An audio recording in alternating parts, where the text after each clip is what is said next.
دوستو، آج ہم تاریخ کے ایک ایسے راز کے بارے میں بات کرنے جا رہے ہیں جس نے پوری دنیا کو حیران کر دیا تھا۔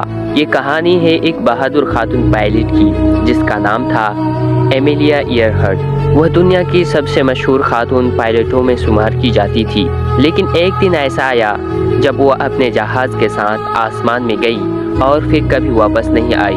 آج تک یہ راز حل نہیں ہو سکا کہ ان کے ساتھ آخر کیا ہوا تھا۔ ایمیلیا ایئرہارٹ کی پیدائش 1897 میں امریکہ میں ہوئی تھی۔ بچپن ہی سے ان کا خواب تھا کہ وہ کچھ بڑا کرے۔ اس زمانے میں عورتوں کا جہاز اڑانا بہت ہی مشکل سمجھا جاتا تھا، لیکن انہوں نے ہمت نہیں ہاری۔ جب انہوں نے پہلی بار جہاز کو آسمان میں اڑتے ہوئے دیکھا تو وہ اس قدر متاثر ہوئی کہ انہوں نے فیصلہ کر لیا کہ وہ ابھی پائلٹ بنے گی۔ کچھ ہی سالوں میں انہوں نے جہاز اڑانا سیکھ لیا اور جلد ہی وہ دنیا بھر میں مشہور ہو گئی۔ سن 1932 میں ایمیلیا ایئرہارٹ نے ایک بہت بڑا کارنامہ انجام دیا۔ وہ اٹلانٹک اوشن کو اکیلے جہاز سے پار کرنے والی پہلی خاتون بن گئی۔ کامیابی کے بعد ان کا ایک اور خواب تھا۔ وہ چاہتی تھی کہ وہ جہاز کے ذریعے سے پوری دنیا کا چکر لگائیں۔ یہ اس زمانے کا بہت ہی مشکل اور خطرناک سفر تھا۔ اس مشن کے لیے انہوں نے ایک خاص جہاز استعمال کیا تھا جس کا نام تھا لاک ہیڈ الیکٹرا 10E۔ سن 1937 میں انہوں نے اپنے ساتھی کے ساتھ دنیا کا چکر لگانا شروع کیا۔ یہ سفر ہزاروں کلومیٹر لمبا تھا۔ وہ مختلف ممالک اور سمندر کے اوپر سے پرواز کرتے ہوئے آگے بڑھ رہی تھی۔ جب وہ بحر الکاہل کے اوپر سے پہنچی تو ان کا اگلا پڑاؤ ایک چھوٹا سا جزیرہ تھا جس کا نام ہالینڈ آئلینڈ۔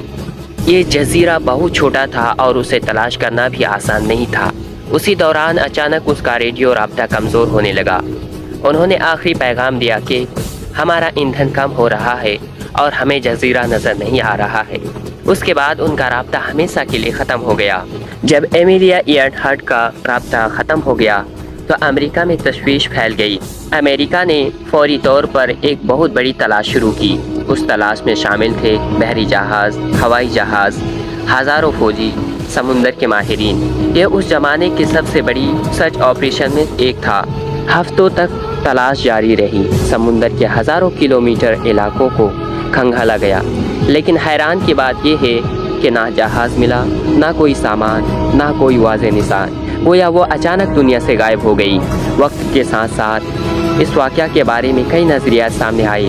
پہلے نظریہ، کچھ ماہرین کا خیال ہے کہ ان کا جہاز ایندھن ختم ہونے کی وجہ سے سمندر میں گر گیا۔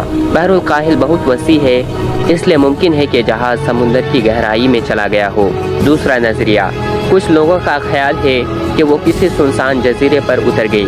کچھ تحقیقات میں ایسے نشانات بھی ملے جن سے لگتا ہے کہ کوئی انسان وہاں کچھ وقت تک کے لیے زندہ رہا تھا۔ تیسرا نظریہ، ایک نظریہ یہ بھی ہے کہ یہ سفر ایک خفیہ مشن تھا۔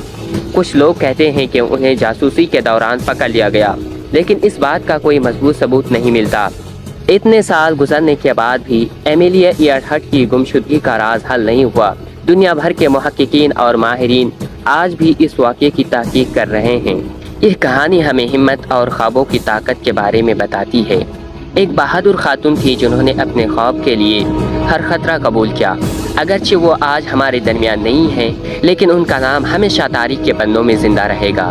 دوستو، آپ کے خیال میں ایمیلیا ایئرہارٹ کے ساتھ آخر کیا ہوا تھا؟ کیا ان کا جہاز سمندر میں گر گیا تھا یا وہ کسی جزیرہ میں زندہ بچ گئی تھی؟ اپنی رائے کمنٹ میں ضرور لکھیں۔